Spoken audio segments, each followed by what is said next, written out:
So in 1979, when I was crossing the ocean, I was actually on the way to Canada, and I experienced a life-changing event that was, mind-blowing. As we approached the Canadian shores, I witnessed hundreds or even thousands of humpback whales. It was back then, huge aggregation of humpback whales preparing to migrate south. And this image actually changed my life.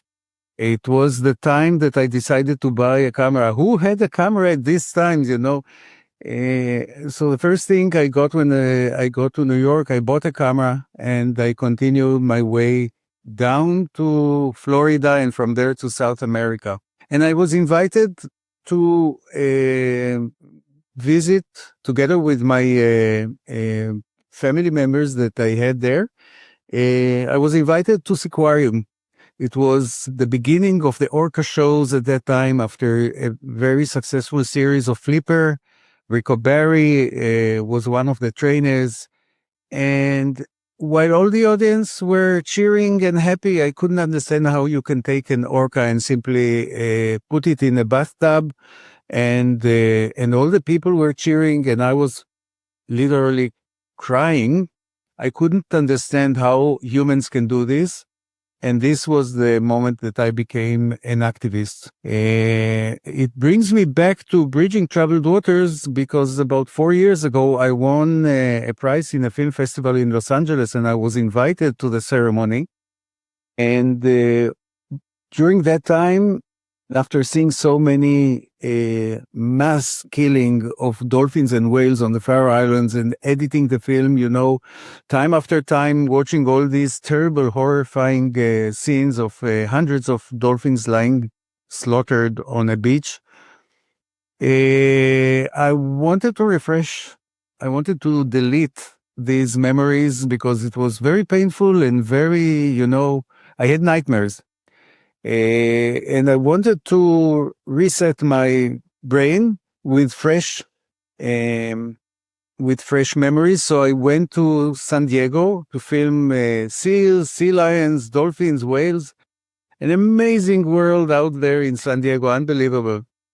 And while being in San Diego and refreshing or resetting my brain, I saw all over billboards of publicities, for SeaWorld. And curiosity kicked in because as a father, I never took my kids to these places, dolphinariums and zoos. I always prefer to watch nature with them, even if it's in the garden or in a nearby park, not in a zoo. And then I realized that even though I was already in my 60s, nothing has changed. People were still cheering orcas in a bathtub, actually. And there was one moment which, again, was shocking for me. They screened in the show Orcas in the Wild, and I saw the orcas in that bathtub staring at these orcas when they had some free time in between tricks. And this was the moment where It's About Time was born. I decided to investigate, first of all, the industry, how they hunt, how they train, how they trade with these animals.